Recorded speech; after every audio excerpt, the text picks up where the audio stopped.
ನಮ್ಮ ಮನೆಯಲ್ಲಿ ದಿನವೂ ಮಿನಗು ಚೈತ್ರವೇ.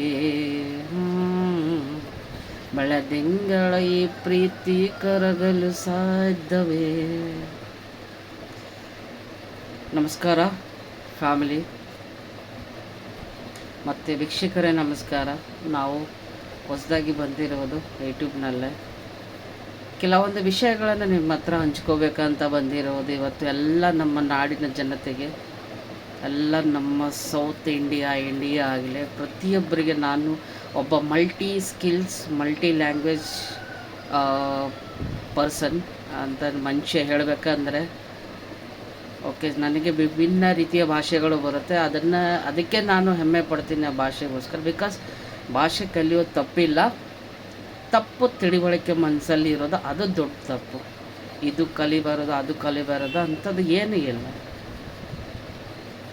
ಐ ಥಿಂಕ್ ನೀವೆಲ್ಲರಿಗೂ ಕೂಡ ತುಂಬ ಇರಬೇಕು ಈ ಥರ ಮನಸ್ಸು ಕಲಿಬೇಕಂತ. ಬಟ್ ತುಂಬ ಜನ ಪ್ರಯತ್ನ ಪಡ್ತೀರ. ಬಟ್ ಯಾವ ಭಾಷೆಯನ್ನು ಯಾರು ದೋಷಿಸಬೇಡಿ.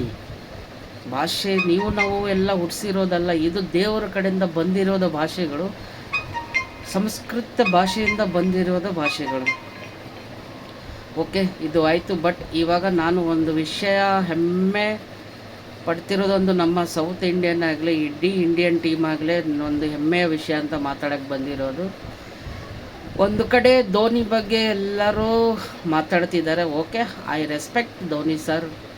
ಓಕೆ, ಅವರು ತುಂಬ ನಮಗೆ ವರ್ಲ್ಡ್ ಕಪ್ ತಂದು ಕೊಟ್ಟಿರೋದು, T20 ವರ್ಲ್ಡ್ ಕಪ್ ತಂದು ಕೊಟ್ಟಿರೋದು, ಪ್ಲಸ್ ICC ವರ್ಲ್ಡ್ ಕಪ್ಪು ತಂದಿರೋದು ಎಲ್ಲರಿಗದು ಖುಷಿನೇ ಒಂದು ಕಡೆಯಿಂದ. ಈವನ್ ಈ ಪಾಟಲ್ಲಿ ತುಂಬ ಜನ ಇದ್ದರು, ಬರೀ ಧೋನಿ ಸರ್ ಅಂತ ಅಲ್ಲ, ಯುವರಾಜ್ ಸಿಂಗ್ ಇದ್ದರು, ಪ್ಲಸ್ ಇವರು ದಿನೇಶ್ ಕಾರ್ತಿಕ್ ಅವರು ಇದ್ದರು, ಪ್ಲಸ್ ನಮ್ಮ ಹರ್ಭಜನ್ ಸಿಂಗ್ ಅವರು ಇದ್ದರು, ತುಂಬ ಜನ ಇದ್ದರು.